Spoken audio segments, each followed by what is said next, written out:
Hey everybody, it's Irene here from the Kishansky Brown Real Estate team at Keller Williams Portfolio Realty in Toronto. We are very happy and honored and excited to host Kate Peterson from Keller Williams. Is it Realty Solutions? No, we are now real estate associates. Keller Williams Real Estate Associates in Port Credit. Kate is a friend, a longtime colleague, and runs an amazing team. And she's going to be sharing her secrets with us on how to present best to sellers and how you can secure more listings. So we'll leave it to you, Kate. Awesome. Well, thanks very much, everybody, for allowing me to be here today. Exciting times in our market today, as things do seem to be shifting a little bit. So now more than ever is the time to have a very strong pre-qualification script and listing presentation. Be ready with your objection handlers, setting seller expectations, and really having a strong knowledge of the market and what the market is doing. So your pre-list and listing presentation and your CMA have to be super tight right now. So where do we want to start? Do you want me to screen share? I can pull up what we have. If you just give me 1 second here. Absolutely. Nobody can hear me if I'm on mute. Okay, hang on. Let me just pull this up and okay, I'll pull that up and whoops. 2 things I'll share with you. Your home selling guide.ca. Okay. There we go. Okay. So when you are, where do you want to start? How to get listings? I think that's a good one right now. Yes, for sure. Yeah, that's a good one right now. Dig into your databases hard. We had this mastermind, actually, Irene, that panel that we did, I think all 3 of us were of the same mind.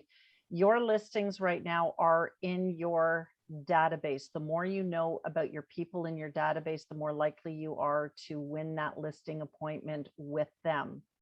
Guys, as agents, we're here to bring people opportunity. And what are the opportunities that lie ahead for potential sellers right now? If our market is shifting, guys, this is the participation section. So you can either put it in the chat or you can raise your hand and unmute yourself. What is the opportunity you can bring to a seller right now with your knowledge of the current market environment? Well, I'll start just to get things going. Okay. I would say seeing a little bit of a shift in some areas, we can encourage our clients to sell now, where before we were really focused on them buying first. Maybe now we do the shift, do our own little shift to have them sell first with a long closing, which is what we used to do in normal markets, and take advantage of the sale prices while they're still at these levels. While they're still, exactly. I like this comment, get the best offer among the many that will be presented. We got 1 offer on offer day today. 1. There were not many to choose from.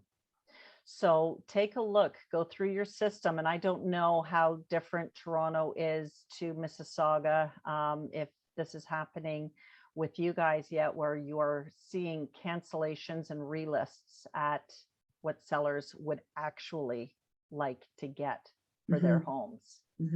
Yep. We've had buyer inquiries on our listings and they are literally angry. I think the buyers literally at this point have absolutely had it.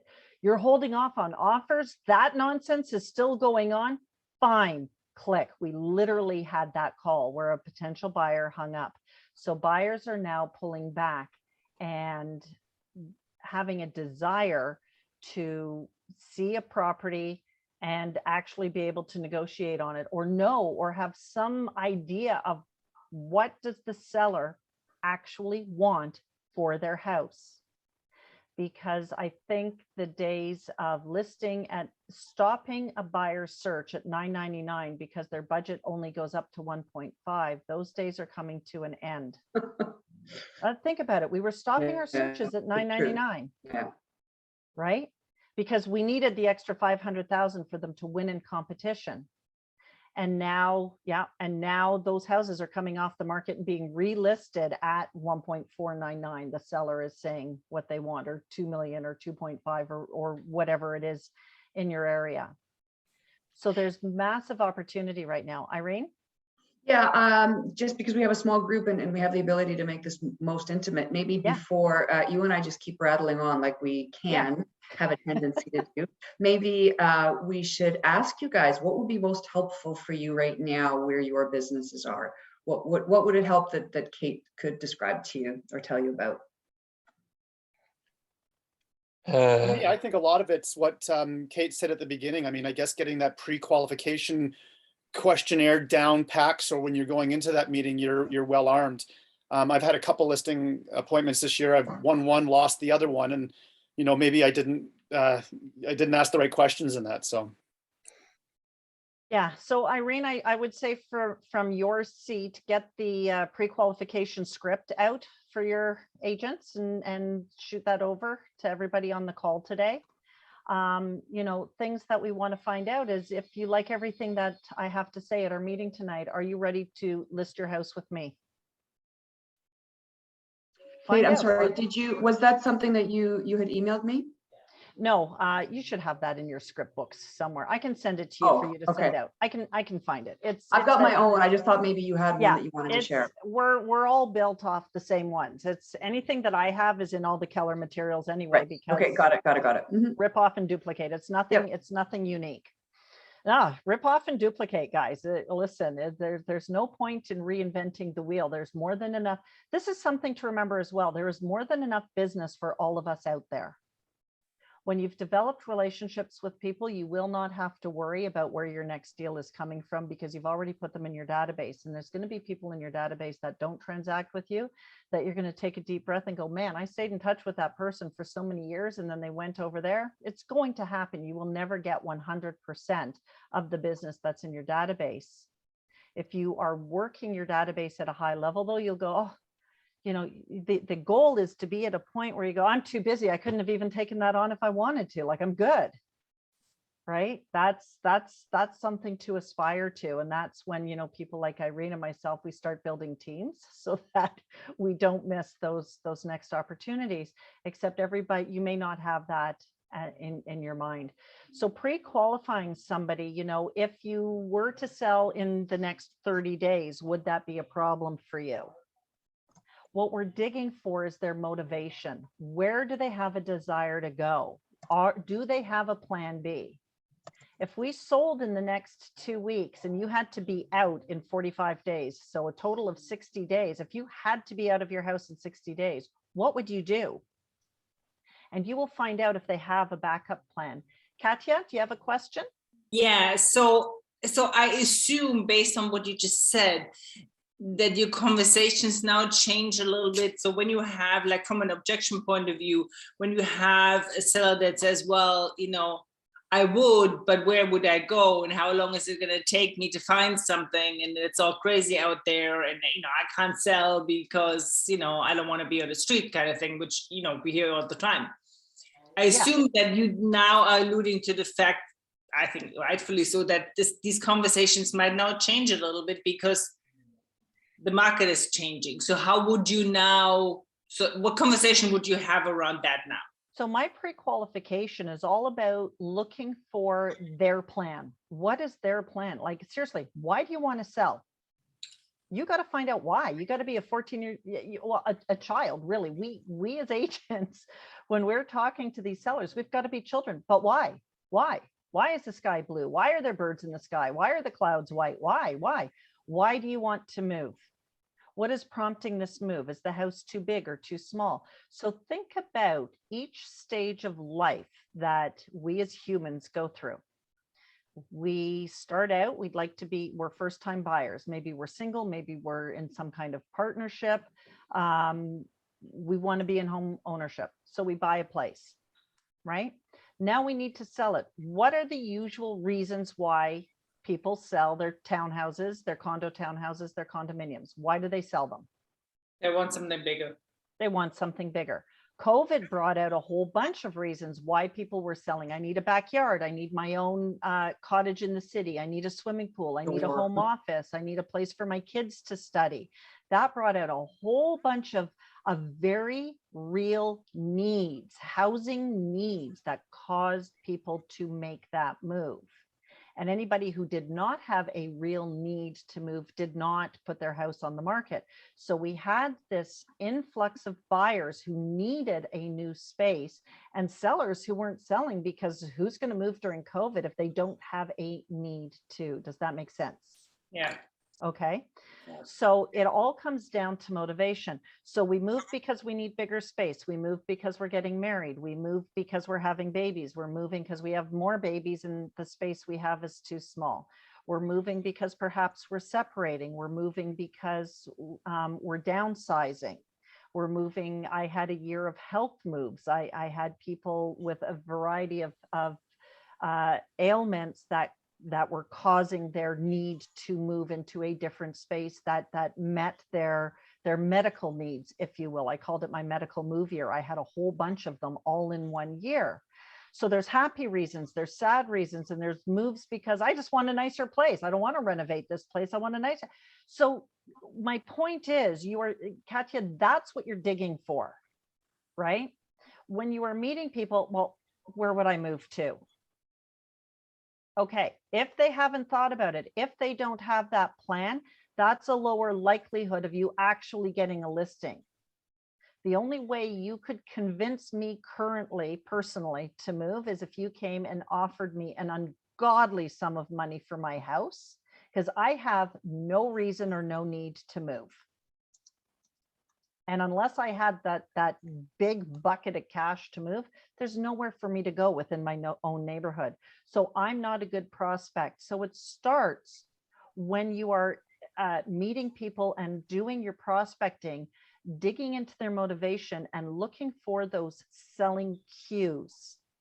The things that you hear that go, there might be something here. Mother is moving in with them. I wonder if they have enough space. Find out, use Ford, family, occupation, recreation, and dreams. What is behind that desire for them to potentially be a seller? And how can you ride that? Because that is the pain point. That is the button you press. You've all heard the expression, boy, that person really pushes my buttons. That's what you're looking to do with the sellers. And you can't push their buttons until you find what their buttons are. You need to figure that out. So when you're prospecting and talking to people, this is why when I door knock, and I'm a big door knocker, I'm not a cold caller. That's not a lead gen lever I've ever really cared for myself. Love door knocking though, door knock all day long, no problem. Hi, my name is Kate from Keller Williams Realty, and I really need to ask you to move. And you guys, you're gonna laugh, and I've stolen a bunch of these lines from Kate. And one of my favorites is there anything I can say to convince you to move from this house? And they laugh. They laugh because you're not. I mean, you're being a little bit cheeky, but you're being genuine. Is there anything I could say that would cause you to move? No, I'm not moving. Bummer. That does not help me at all.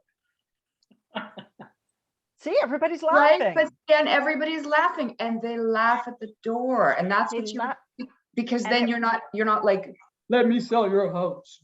If they have no need to move, they're going to tell me instantly they have no need to move. Guys, I don't have a need to move. I'm not moving because I don't like any of you here on the screen today. I'm not moving because I don't need or want to move. I'm staying put. So we have to take ourselves out of that equation. And I can't even count the number of doors that we've knocked that people have gone, wait, what, why do you need me to move? What's going on out there? Well, actually, we've been talking about it. They're listed with me 2 weeks later. or 3 days later in the case of one of the door knocks my husband did. What's your answer? Let's say you knock my door and you say, I really need you to move. And I would say, why me? Katya, why you? Why not you? There's buyers looking for houses. Is there anything I could say to get you to move? Okay.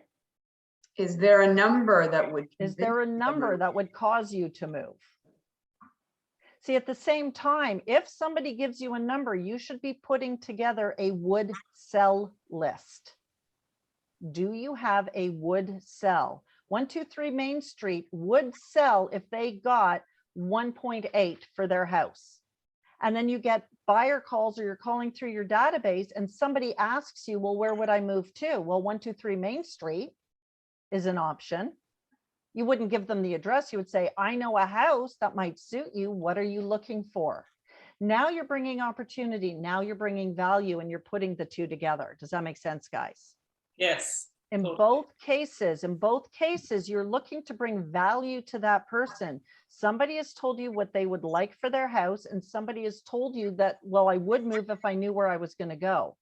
So now you've almost pre-qualified both at a very basic level. Now you can dig deeper with both of those. Okay, so let's come back to the listing presentation. Let's say you've door knocked somebody and they said, well, actually, we are thinking of making a move. Why don't you come in and look at my house? Well, thank you very much. I'd love to come in and look at your house. Let's do this because I've got another 50 doors that I need to knock. Why don't we make an appointment? And you've got your phone. Can you see it on the virtual background? There's the phone. You make an appointment right then and there to come back to view their house. That's what I preach. What I practice is I go in and look at their house and take all the details right away. And my husband, We've all done that. Yeah, he's yelling at me, stop doing that. Stop going into strangers' houses. You're going to get axe murdered. I'm not going to get axe murdered. For those of you who don't know, Kate is like 6'5". Yeah, no. Yes, I'm a very imposing figure. So you will meet those people, or if you get those calls coming in, you know, you're going to get that. I don't want to be abused by the HOA, the condo. We don't have HOAs here. What is that query about? That might be well, HOAs are in the US, In the Homeowners US. Association. Association. Armando, are you joining us from the US somewhere? I'm sorry, what do you say? Are you in the US? Yeah, in the US, so in Miami. Yeah, Miami is part Okay. of the You're US. in Miami. still. Awesome. Okay. Awesome. I love that. I love that. So yeah, you do it with HOAs. Yes, you do Yeah. have to be careful. They're not going to let you in, and there are going to definitely be rules around that. You have to find those areas where there aren't those HOA rules. I worked with a team in Exton, Pennsylvania, actually, and the rainmaker there was like, I door knocking, really? And he was in bold at the time, and he had to get his contacts done. He's like, okay, I'm going to go out door knocking. If it can work, I'm going to see if it really can work. He came back with 3 listings from door knocking over the course of the 7 weeks in that bold. And he was like, okay, you convinced me door knocking can work. So let's come back to the listing presentation. Let's go with somebody has given you a referral. You called your database and somebody said, listen, call my friend Irene. She's thinking of selling her house. So you're going to call Irene. You're going to get information on her house. You're going to start with her address. What street are you on, so that you can start knowing what neighborhood she's in and start studying your market. You're going to need to find out basics about the house. How many bedrooms, how many bathrooms, how many finished basement, roof, windows, furnace, air conditioning. I always love to have a really good handle on what do I think the property is worth before I even get there. Because if I'm knowledgeable before I get there, the surprises that I may find in the house, I can quickly account for and adjust and not seem like I'm just trying to figure everything out and I'm brand new in the business. What percentage of my business comes from door knocking versus database? Our database accounts for about 70% of our business, and 30% comes from all other sources: internet, door knocking, cold calling, and general marketing. So we're a 70-30. Great question. We're always, and 70-30 is a split that's really good, because there's typically a 30% churn rate. You're going to lose 30% of your database every year for reasons: people pass away, people move too far away, they forget about you, they didn't like you. Every now and then somebody's not going to like you, as shocking as that may seem. I mean, think about it this way: there's people you don't like, so the reverse is going to be true. So you're calling Irene and you're saying, thank you so much for taking my call. You're getting the details about the house. Tell me about your plans. Where do you work? What's important about this move? If everything I say makes sense, are you ready to list your house with me at our meeting tonight? Now you want to know that because you want to find out where are they ready to go? Are they ready to list right now? Or is this a call that they're just at the beginning of their process to get their house on the market, and they're not planning on moving till the fall or next year because maybe somebody in the family is going to retire, or maybe the baby isn't due until next year, or what? That's what you're digging for. What is happening in your life that's causing this move? Okay. And you do need the details about the house. So Can I interject one question? Yep. When you do that, in all likelihood, you're looking for an exclusive listing at that point, because you haven't even seen it. You don't know if they need to paint or a new bathroom or whatever. So basically you're saying, are you committing to me tonight so we can get that process going of getting on the market, whatever that takes? No matter what, we're taking an exclusive listing before we Okay. go to market, even if it's only a week to 10 days. I still take an exclusive listing because we typically need a week's lead time before the listing at the minimum to get everything cleaned up and staged and photos arranged and everything. So yes, I am looking for that exclusive listing. I sign the exclusive in the MLS at the same time at the listing appointment. Okay, so the whole schedule is laid out in that listing appointment. Are you interviewing any other agents? Why do I want to know that? Well, you want to know who your competition is. Mm-hmm.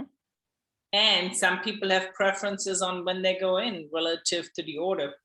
Yeah. So I want to be first and get the listing signed right then and there. Because if somebody like Irene is coming behind me, after I'm done, they're going to sign with Irene because Irene will close. I mean, that's just the reality. Irene is going to close. She will close that. I won't have the opportunity to go back. So if I'm going in, I'd like to be first and get it closed so that it's mine. Right. And then we have, well, I've got other agents to interview. Excellent. I really appreciate that. Listen, why don't we save that agent and yourself a whole bunch of time, because they're going to be bringing in all the same market information. I can do this. I can call Irene and I can let her know that you were really excited to meet with her tonight, but you decided to list your house with me. And if she has a buyer, I promise we'll give her exclusive access to the house the day before it goes on market so she can bring any of her buyers through. How does that sound? And I'll make that call for you. Sounds like Diana Kokoska speaking. You think? Beautiful. It's a beautiful thing. I have used that so successfully so many times I can't even count, and gotten listings signed right then and there, because they don't want to sit through another appointment where they're going to hear the same thing. Well, I really need to hear the other agents. Well, I appreciate that. And what are you hoping to hear from the other agents? A higher price? A lower commission? And now you know what you're dealing with, and you can handle those objections as they come up. Now, those are happening in the listing appointment though. Okay, so do I make that? Do I make that call? Which call do you call Irene, the other agent, and say you just lost? Or Yes. Oh, absolutely. Yeah. Oh, many times I've made Yeah. that call. Yeah. Okay.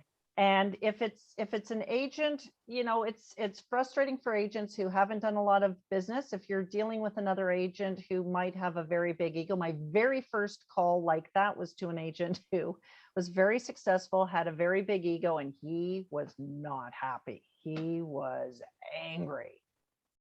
And What do you do? Yeah. I got the paper. He's like, do you actually have the paperwork? Like, actually, he didn't believe me that they had just told me. I actually had the paperwork. Yes, I have the paperwork. Oh, not pleased. Yeah, I was shaking when I made that call. It was the very first one and I was. So you actually canceled the appointment on behalf on behalf of the seller because the seller was too chicken to make that call. People feel bad. They don't want to reject anybody. So remember that when you're on an appointment, people don't want to reject you. And you can go down that road. And if they're not signing, you can ask them a question. Listen, if we're not ready to move forward, you told me on the phone that you're ready to move forward, that you need to be in Bowmanville by, the end of May. The time to get your house on the market is now. If you're not ready to sign right now, either you don't like me or you don't like something in our process. Which one is it, so that we can address it? Nobody's going to say they don't like you. They don't want to hurt anybody's feelings. So they're going to tell you, now you're going to be able to figure out, is it the price? Is it the commission? Is it the timing? Is it the services that you're offering? It gives you an opportunity to revisit your actual listing presentation to find out which of those items it is that was a miss, that you didn't connect with the seller on, and address it and make them feel comfortable and ready to move forward with you. Okay, do you send a pre-list? I'm going to share that with you now. We send an email, and this is our pre-listing presentation that we send in advance. How do I turn pages here? Here we go.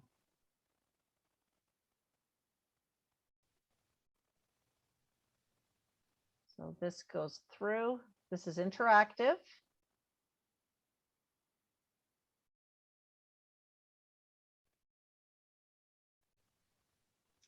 Is that through Studio? Yes. Okay. We use Yeah. the same format. Yeah, this is through Studio.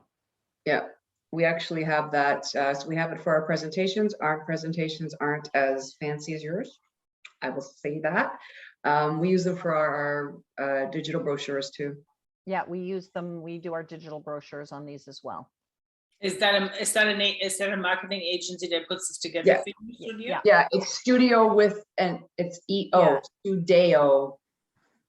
Yeah. Oh, what view is locked? What is this? Oh, that's an old, yeah, okay. Oh, looks, I just found something we need to update. If you've ever listed a house that another agent has had listed, highlight that. Like, we have the before, their photos and our photos. That's like great. what a difference between those two pictures. I mean, people will say, well, all agents do photography. Yes, you're correct, they do. And here's theirs and here's ours of the same house. That doesn't even look like the same house. Mm-hmm. Right. I agree. And we can really show what we do. And we show a variety of houses in this because, this is a multi-million-dollar house, this brick one on the Credit River. This is a $1 million property in Mineola, regular new build. This is an older bungalow, and you can tell that it's older. And this is a condo, because no matter whose home we're going into, we like our audience. We don't necessarily specialize in one particular housing style. There's such a range in our database that we work to be relatable to everybody in our database. Right from our first time sellers up to our luxury clients. The floor plans, yeah, I found that online. That was pretty cool. That makes it fun. Our online results. And we just show them what we do so that they have an idea. Oh, we got to update this too. Oh, we're quadruple platinum now, even better. So things to be updated. And then of course, some reviews. And we're in Port Credit. This is, a nice shot of the lake. So we send them that booklet as a link, together with links to homes that we believe to be comparable in their market area. And I like All to- prior to you having seen their all house. prior to me going into the, I get enough of a description of their house. If their kitchen is 7 years old or older, it needs to be redone. So trash the kitchen. Like guys, really every 7 years, a kitchen needs to be redone to be up to date. Because buyers are going to come in and go, oh, and you're thinking it's only 7 years old. It's in really good shape. And the seller is thinking the same thing. And the buyer's going, well, this kitchen has to go. Right? Do you work with buyers? Share with your sellers what buyers say when they go through a house. This is part of setting seller expectation in that meeting. Okay. And then the listing presentation we have on a PowerPoint. Oh, I didn't share that. And I'm just going to bomb through this quickly. Personally, I rarely use our PowerPoint. I generally just use our CMA book and go through it. We know what makes your house sell for top dollar, how it's priced, how it shows, how it's marketed, and how we communicate with you and the marketplace. Price is determined by the buyer and the seller. And this is so important. What you paid, what you need, what you want, none of that matters. When we can become comfortable with sharing this with a seller who's got unrealistic expectations, and we know our market and we come armed with our market statistics, you will have greater success in, I'm getting my CMA book for you so that I can show you that. You will have greater success. I spend all of my time in my CMA book on pricing and what the market is doing, because ultimately, I'm just waiting for it to load. Ultimately, anything that a seller perceives to go wrong, whether it is in your control or not, you will be blamed for it unless you set the correct expectation with your seller. We don't make the market, guys. We have no control over what the buyers are doing out there. So this is my page. Every morning, qualified buyers are looking for a new PIN that meets their hopes and expectations. So think about it. Every buyer is out there on realtor.ca constantly looking, because we're short on inventory, right? So they're always looking for inventory. Well, that new PIN pops up on realtor.ca. They're hoping it's the kind of house they're looking for. So if I'm looking for a 4-bedroom, 2-car garage home and a PIN pops up in the neighborhood where I'm looking, do you believe the buyer would have an expectation on what that house should sell for? Yes, right? Because the buyers are studying the market in the area where they want to buy. So I share this with the sellers. Buyers have an expectation of what a house should be priced at in a neighborhood. If you go buy milk, do you expect milk to be $87 or $4.99 or $5.39 or whatever milk is nowadays, right? You don't expect it to be $87. So if you walk into a store and it's $87, are you buying the milk or are you walking out? Guess it depends on how thirsty you are, right? Well, well, there's a good seller thing. Absolutely. Okay. So if the milk was priced at, $100,000, if you were really thirsty and you don't have $100,000, you're not buying it. You're going across the street. So you're sharing with the sellers, they're entering a competition. And they will wait. If this house does not meet their expectation, they will wait for another house to come on the market, or what will they do? They will make an offer relative to what they think it's worth. Yes. And what else would they do? Give up. Yes. And yes. And what else will they do? What are buyers more than happy to do? Wait. Wait for you to lower your price. See, Mr. and Mrs. Seller, and the longer we wait on the market, if we price above market value, the longer we are on market, the fewer buyers there are to choose from. And now we only have the bargain hunters who are out there specifically looking for homes with long days on market so they can get a deal and offer below market value. Is that how you would like to position your home in the marketplace? These are really good graphs, as potential purchases per week. I mean, that really drives it home. Yeah. Because if you don't capture that market interest in the first couple of weeks, You're done. you're done. Because there will be another house that lists, particularly in subdivision type neighborhoods or condo buildings and so on. There will be another listing that will come on the market. I love it when I get a call, Kate, I've got the most unique house in the neighborhood. Seriously, every house is a unique house in our neighborhood. There is no most unique. How do you be the most unique? And being the most unique is not always a good thing. True. Yeah, it's not always a good thing. So Mr. and Mrs. Seller, here's the thing. Buyers love a deal. I love it. I love a deal. I'm sure you love a good deal. Buyers are looking for good deals all the time. And sellers, we always want the most we can get for a house. At the end of the day, we know that to make a deal, we're going to have to meet in common ground somewhere. So in order for us to net you the most money, if we can attract the greatest number of buyers to your home away from the other competing properties, we have a greater chance of netting you more. Does that make sense? So I spend all my time around this pricing, because if I can get them priced right, my job is done. So these are actually echoed in the CMA book that I take with the comps and everything. Is this a print version that you're taking? Or are you this is my print version that summarizes everything. That's everywhere we've sold homes. It's crazy. And we're down in Niagara Falls again. We have another listing coming up in Niagara Falls. It's wild how far we've gone. But are you taking this in printwise, or are you taking a laptop or an iPad? Or? This is my print version. Okay. That I take in print. This is a book that we print. We put in the comps. This summarizes everything that's in the PowerPoint. Oh, sorry, I wasn't sharing the screen. I apologize. I had to do a new share. I forgot this is a different version. So this is my print version.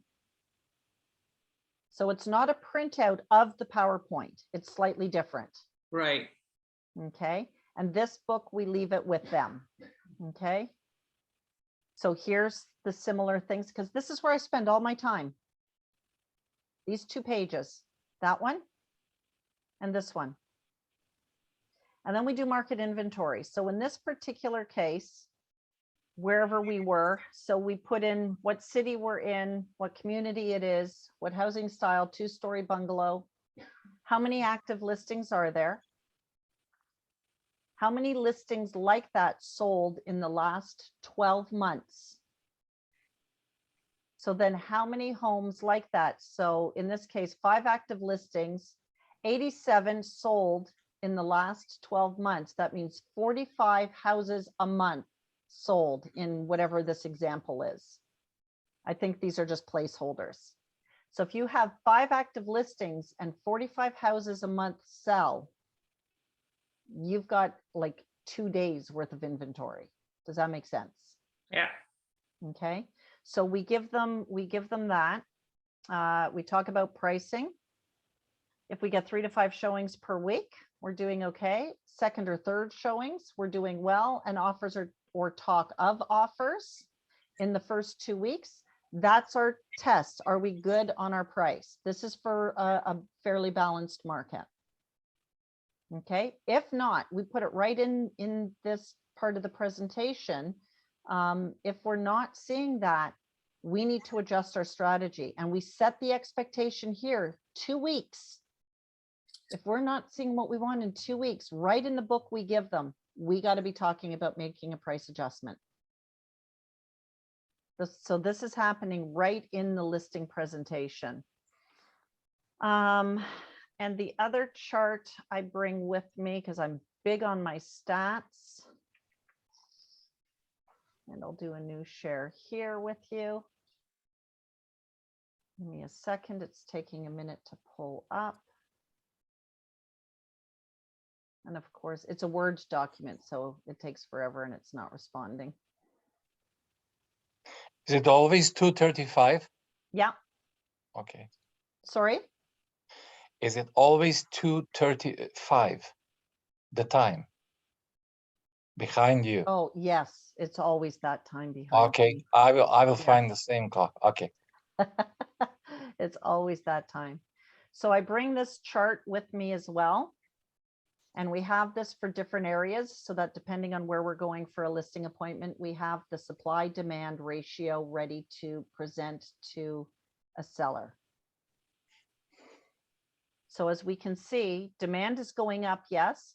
Supply is going up at a greater rate. Guys, this is grade 9 economics. You have to have an understanding of supply and demand and what percentage of homes are selling every month. So if I go into a listing appointment, so January of 21, 37% of the houses on the market were selling. So let's call it 40%. 4 out of 10 were selling. Mr. and Mrs. Seller, would you like to be one of the 4 houses that sells or one of the 6 that does not? There's a very powerful question, because understand now more than ever as we move into a shift, sellers will have completely unrealistic expectations and they will blame you. So you Yeah, better there's be- definitely no general understanding out there that there's actually houses that do not sell Exactly. in any market. In their mind, everything sells so fast. And my friend got 50 offers on her property in February. We're now moving towards April.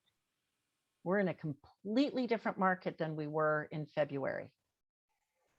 Okay, use that to your advantage. That demonstrates your market knowledge and you're being very impartial. Do you want to list your house or do you want to sell your house? Because there is a difference between those two things. Who liked that one? That's great. Yeah. Right? And I have another question. Do you want to sell now or not now?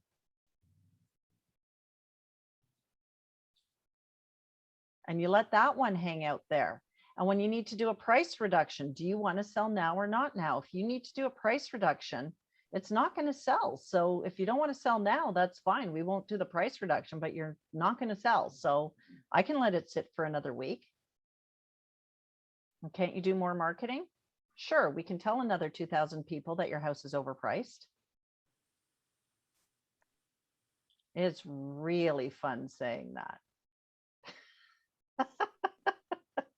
They just sit there like a deer in the headlights. Guys, it's like if you go to the doctor and you actually have an illness, do you want to know what your illness is? And you can have this conversation with a seller. If you had a medical issue and you had to go see a specialist, would you want the specialist to tell you what you wanted to hear? Or would you want the specialist to tell you what you need to hear and have the solution so that you could get better? Right? We're not here to sugarcoat it. And there are softer ways to present some of these things. The milk being expensive example is one thing. Okay. Here's my favorite. Well, if people want to live here, they will pay for it. Excellent. Lori Ellen, are you hearing that one?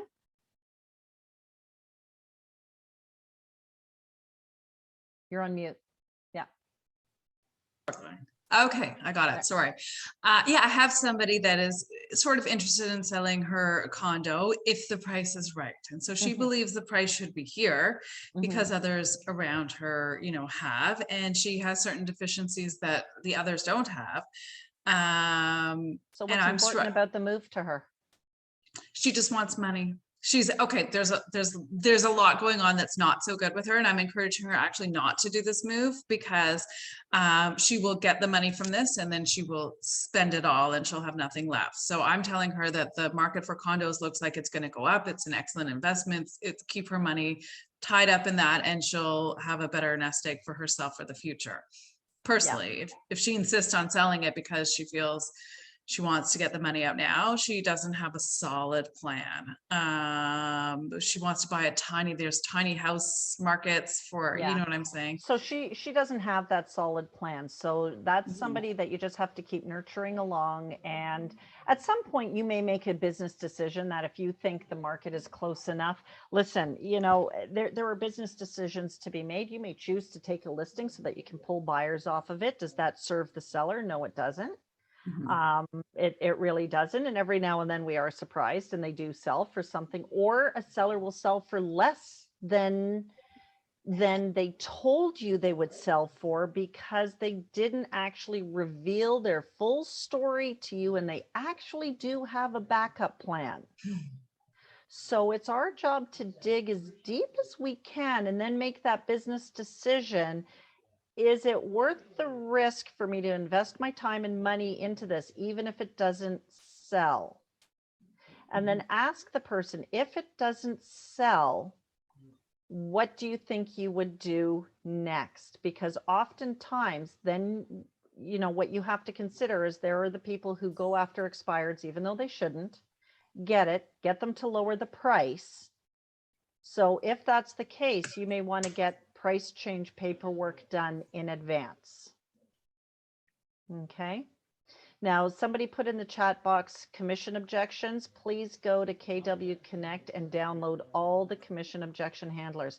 So let me understand, other than commission, is there any other reason that you wouldn't list your house with me today? Isolate the objection, no matter what it is. Isolate the objection. Isolate it. Write that down. Isolate the objection. And remember, an objection is just a question that gives you an opportunity to give them an answer. They're just asking a question. Don't take it personally. Sometimes the commission isn't an objection. It's a question because somebody said, ask the agent if they'll discount their commission. And all you need to do is say no, and they'll go, oh, okay. And they don't know what to say next. Somebody just told them to ask for that. It's incredible how often that happens. Okay. There's an empire building podcast on handling objections, and that's what they talk about. Is it an objection, is it a question, an objection, or a smokescreen? Exactly. And frankly, be worried if they're not objecting at all, if they're not asking any questions at all, you're a double check agent. They're getting all the information they can from you to go list with their friend who just got their license, or their brother-in-law, or whoever. So if they're not objecting or asking questions at all, you have any questions? No. Excellent. Let's get the paperwork done. Be bold. Be bold and pull out that paperwork. Never go into a listing appointment without your paperwork pre-written and ready to go. On paper, not on your computer. Not on the computer, right there in front of you, that you can pull it out right there in front of you and get the paperwork done. Okay. Be ready to ask, because if they're not objecting, you are just the double check agent. All right. And fight for that listing. It's yours if you decide to get it. Irene, what were you just referring to?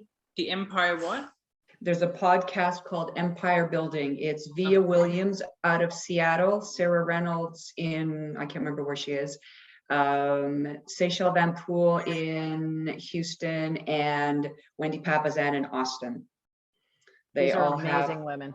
They're amazing women. They started this podcast in May of 2020. Yeah. They collectively, between the four of them, I think, have about $120 million in revenue. Revenue. That's not volume, it's revenue. Yeah, that's revenue. They're four companies. Yeah. I think Sarah alone is 16 or 17 million in GCI this past year. Yeah. Yeah. They're phenomenal. They're powerhouses. So, yeah. So when it comes to commission, no. Any other questions? At that point, you should have shown enough value as you've gone through everything. So when your listing presentation, if you have properly pre-qualified and you know they're ready to go on the market, like ready to get going and list with you, and you know their plans and you know their motivation, when you get to the home, your listing presentation may consist simply of one question. Outside of price, do you have any other questions before we get the paperwork started? It's a trial close right when you get through the door. Because there may be some people who have already decided to work with you and you don't need to do a whole presentation. Does that make sense? Yeah. Okay. And that comes with a strong pre-qualification script.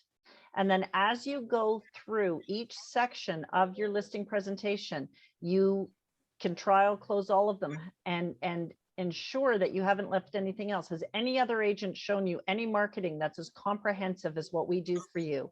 Has any other agent shown you as much staging and home prep as we have? Okay. So those are, you check on each thing. And if you get through everything and they didn't have questions, get the paperwork done. Right? And when you're done the presentation, if they're just sitting there, just ask, so are we ready to get the paperwork started? It's incredible how often the husband and wife will just look at each other and go, yeah, I guess we are. Okay. And they'll sign. What was, I saw something pop up in the chat.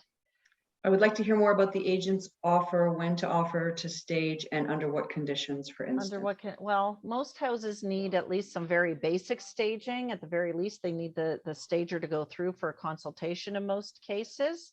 Under what conditions? Under every condition. It's a standard in our listing package. We offer to stage every house. We charge full commission on pretty much every house. I can't say that we've never given people a break here or there.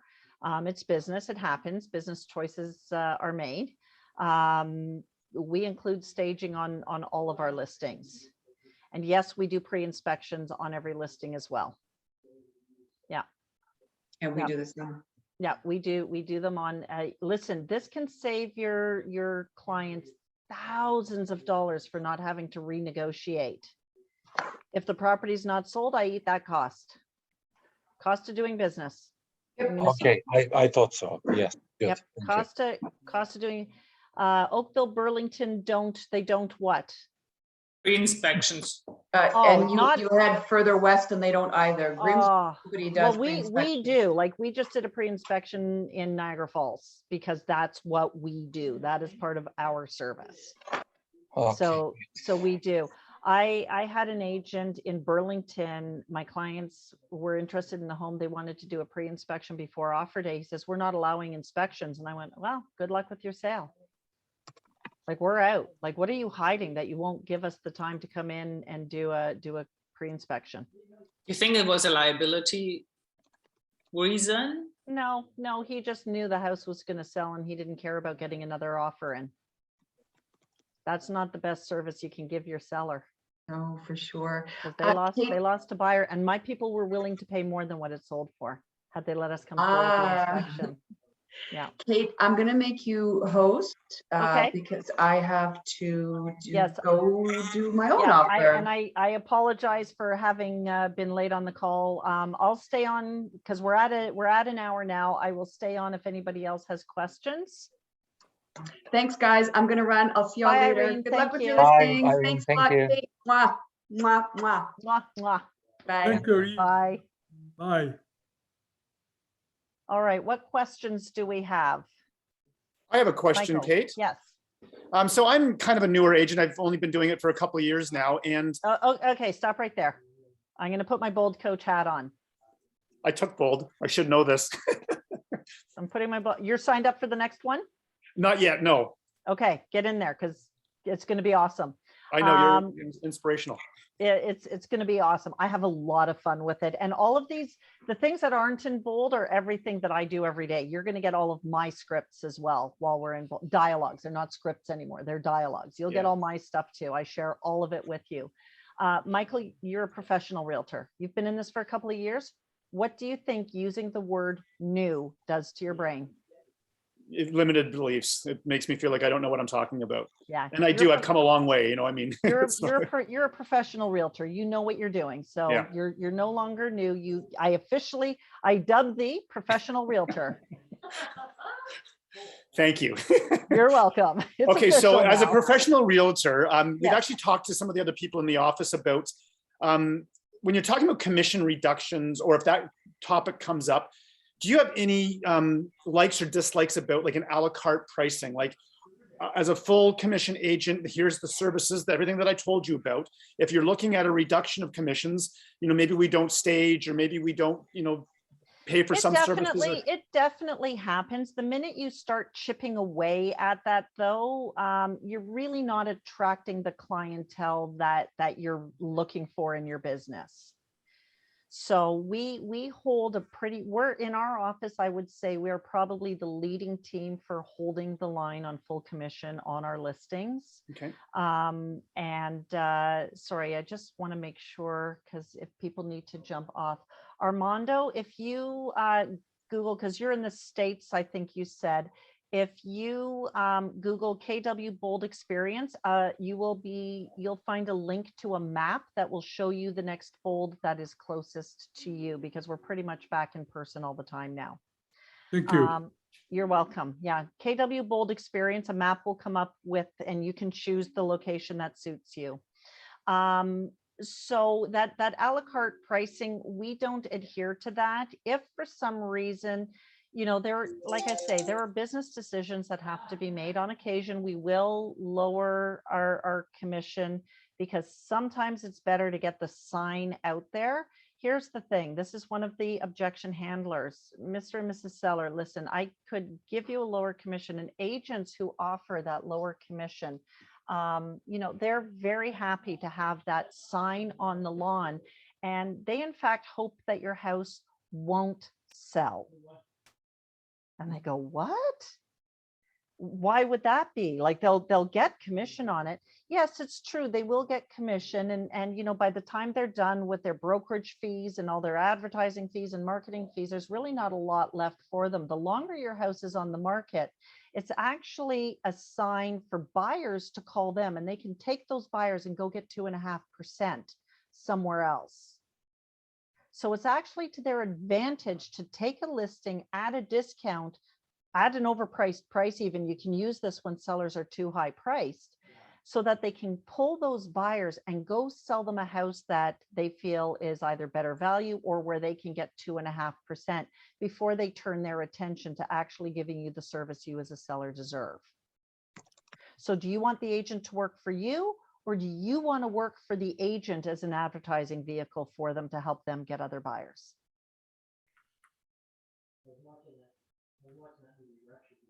That's great. Yeah. Yeah, I got a listing. They called me and they told me we're going with the other guy. And at that point, I've got nothing to lose. Remember, don't be attached to the outcome. If somebody's calling and telling you we're going with the other guy, you've got nothing to lose. You may as well ask all the hard-hitting questions. Excellent. Have you already signed with them? No. Super. Are you going with them because of the discount they offer? Because I knew the guy offered discounts. Are you going over to him because of the 1% discount that you're getting? Well, yeah, it's a big savings. Excellent. Now that you work for him, what is he going to do for you? And they went, what? What does that mean? I would love to explain what that means. I'm 15 minutes away. Can I come over and go through with you everything that you're giving up and how much you're not going to net in your pocket by going with that strategy? And I signed them at a full 5%. Right? Just 5? Sorry, Goran? Just 5? Just 5, yeah, just 5. So did you go down the same track with the sign and the lawn and the bias? All of that. And they needed so much help to prep their house. I mean, they needed a ton of services to come in, which I was offering. So the other agent, it was a $1.3 million house. The other agent was willing to give up $13,000. So I explained to the seller, listen, he's willing to give up $13,000 to have a sign on your lawn. He can pay $13,000 to have a sign on your lawn, or he can put $13,000 into the marketplace to advertise. Ultimately, he just wants to get new buyers off of your sign and take them elsewhere. But now that he's given up $13,000, the balance, do you think he's going to keep that? Because he's got his brokerage fees that he's got to split. He's got income tax. Where are the packers that you need? Where are the stagers that you need? Where is this that you need? Where is that? Where's the pre-inspection? Is he offering any of those extra services? Or are you now going to work, you and your wife going to work full time, look after the kids and do all of that yourselves? So you basically you took his commission and you took what services he offered for that money and what he didn't offer that they needed in order to be a successful sale. And I hit him where it hurts, which is you and your wife are both working full time. So you're going to come home after a full day of work. And now you've got to start doing all of these things in the house to get it ready. Are you really ready to come home, look after your 3 kids? And who's taking the kids to all their activities? Remind me again, what activities are they in? Skating, hockey. So who's going to pack up the house? Who's going to do all of that for you? Because I've got everybody scheduled for you already. And if your house looks picture perfect because of everything that we do to go on the market, I believe we can net you more in your pocket after the 5% commission. So it's going to sell for way more than $30,000 additionally. Sorry? It's going to sell for way more than an additional $30,000. Yeah. So you should know those numbers, right? You need to know those numbers. You need, and if your pricing strategy is based on what you truly believe it is going to sell for and what it can get, you can make that argument in the seller's house. You need to know your numbers. It's very powerful.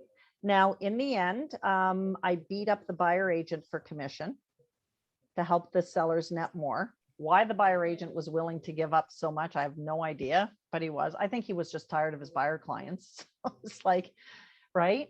And for me, it cost me on the services side, I think my total extra investment over everything else that we do was $685. So for $685 on the spend, the other agent was willing to give up $13,000. Really? Where's your value? Where's your value prop? Okay, so going strong. And ultimately, like I wasn't leaving that house till I got that listing. I was angry. I do best when I'm angry. Because I get sharp. I get sharp and I know my numbers going in and coming out. Right?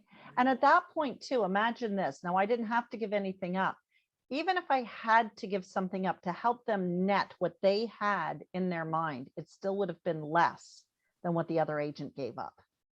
Even if I didn't have to, I did get them the net that they were looking for, but even let's argue I had to give up 5K to get the deal done. Still better than giving up 13K. So understand, guys, in every listing that you take, you will have business decisions to make. I had an agent call me. He was the 5th agent in taking this listing on this house that could not sell. And I mean, he knocked it out of the park with his marketing and everything else. And then on offer night, he calls me and he says, I don't know what to do. I've done all this work. I've got this offer. I'm at full commission, 5%. And I can get this deal done. The buyer agent is willing to cut and I need to cut, but I've worked so hard to hold my full commission. And the amount we were talking was nominal. And I said, you get to market and advertise that you sold an unsellable house. After 5 different agents, you're the person who can get the unsellable sold. What will that do for you in your marketing efforts and in your next listing presentation? Is that how much do you spend on marketing every year? Is that reduction during the deal worth a marketing dollar to you? And again, it was a high priced house. I mean, so in the scheme of things. And he said, okay, I'm making the deal. Like, I'm not going to get another buyer at this price. You're right. Like, I'd spend more than that on marketing anyway. So, so guys, understand. It's all fine and well that we say, hold the line, hold the line, hold the line on commission. Decisions at some point will be made and they're personal. If you've got enough on the go, you decide, is that worth the marketing dollar that I would spend anyway?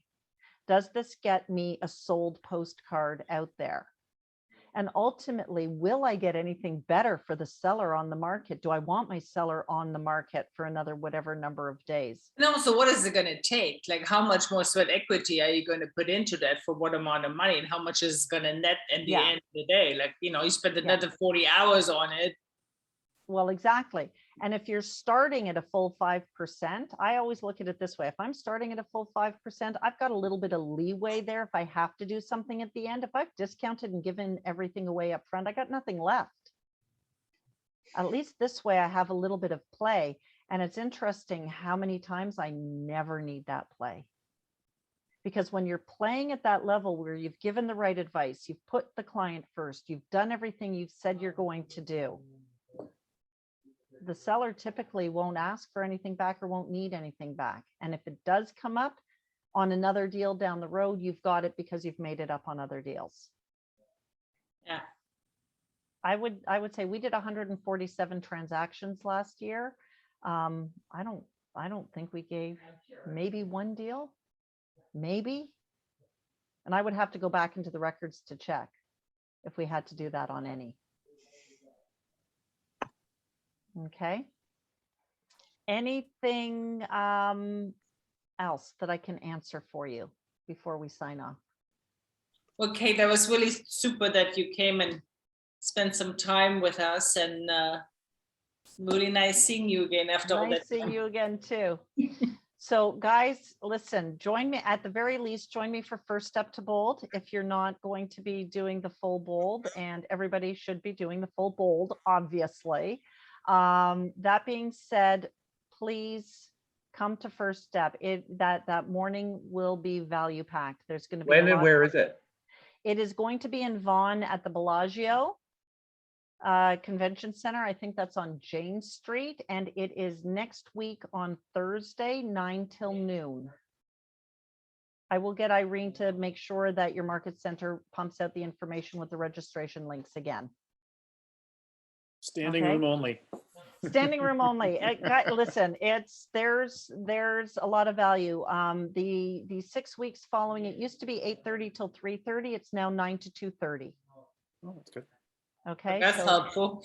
it's helpful. It makes it a little easier for people in the morning and in the afternoons. So Yeah. we jam pack everything into that day, and tremendous material in the new bold. Is this your first bold back in person? This is my first bold back in person. Yeah. So it's going to be interesting. It'll be fun. So, well, by the time I get to Thursday for you guys, I'll be all set. I'm in Ottawa on Tuesday and Kitchener on Wednesday, and then Vaughan on Thursday. Wow. And Vancouver is starting in June. I just met, that's who I was on the call with before here, because they're just gearing up for their June bold. Oh, did Brad Gloss sign up? He absolutely did. I think he signed up. Yeah, Brad is going to Number be 30 for him or what? number 60. He's gonna, I think, going to be in Ottawa and Vaughan. I think he's Yeah, going to do yeah, the drive again between the two. He's a dark-haired guy, right? He's amazing. He's amazing. He's in every bold ever. Yeah, He's in every bold. He does all of his calls and his drives between the bolds, and every time he does, and he brings his books and everything, and every bold he takes, his business goes up. Yeah, he makes money every time he says. every time. Well, I think he knows that left to his own devices, he just doesn't do his job. Must be. And when he's in bold, he does his job because there's accountability around it. I mean, Yeah. guys, think about it. Think about it this way. If you sign up to go to the gym, do you really go to the gym? If you sign up at the gym and hire a personal trainer that you're paying to be there, and they're there waiting for you at 6 a.m., do you show up at 6 a.m.? You do, or 7 or 8 or whatever time. When that person is there and you've signed up for that accountability, you go. So You if show you up do early. you show up early, right? And if you go, I'm going to lift some free weights, and okay, I did 5, I'm good. And if you've got that personal trainer and it's consistent beside you every single week, they're going to say, okay, you've mastered the 5-pound weights. Let's go to the 8-pound and then the 10-pound. And every single week you see that improvement. You see that strength. Michael, this is where by the end of 7 weeks, you're going to go, damn it, I am a professional realtor. Like that you're going to shed that new label so incredibly quickly. it's remarkable that what we see happen when you get that mindset shift. Okay, because bold isn't training. Remember that bold isn't training. This is coaching and conditioning. David, I know you know that. Yeah, for sure.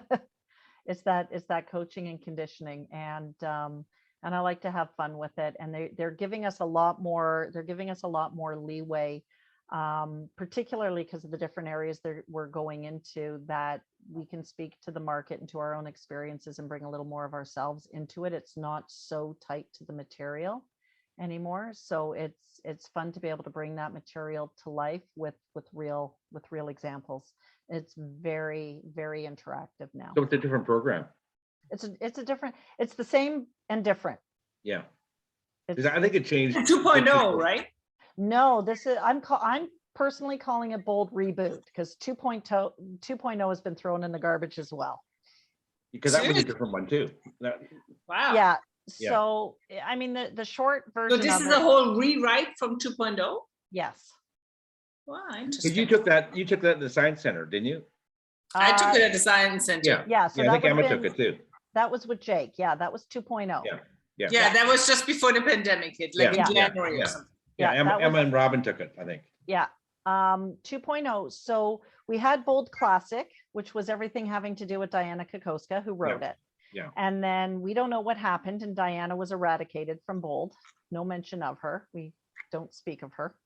You still have No, her book? It was a little bit of a crazy situation there. Nobody knew what the hell happened there.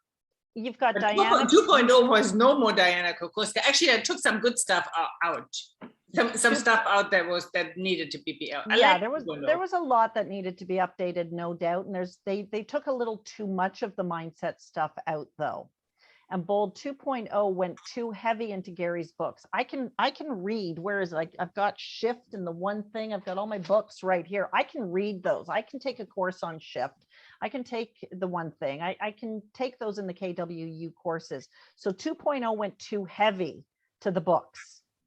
Now the books are awesome. They went too heavy to the books though, and they took all the mindset out and all the really great exercises out. Then we hit the pandemic, and they did Bold on Facebook, Bold Pivot, which that was they great. were just, which was awesome, except you don't have the accountability. So you don't see the results from that as an agent or from us being able to track. So now and then they went to Bold Digital, and this is where the rewrite really started. And so now we're back in, so they started in the States in person in the fall. We were scheduled to have a January here, and then we got locked down again. So this is our first time back, and my first time back since everything. And they've taken some of the classic that really made good sense from that mindset point of view. They've brought that back, and they've taken the exercises and the things that really make sense from Bold 2.0 and kind of melded those two things together. So the mindset and the practical put together and put into practice makes it an extremely powerful Bold. I think it's a really nice balance between the two things, that we can think about our lives a little bit differently and get to work. Let's put this into practice. So it's going to be fun. I'm looking forward to it. Okay, so I'll see everybody at First Step except for Armando. Armando, I'll come down to Miami and do Bold there because it's nice and warm. Because aren't we supposed to get 30 centimeters of snow tomorrow? No. Freezing rain. Yes. What is up with No. that? No. Freezing rain. Okay. Man. Okay, guys. Thanks very much. Thank you, Kate. Thanks, Kate. Thank you very Have a much. great Bye, day. everybody. Thanks, Kate. That was care. wonderful. Okay, bye-bye.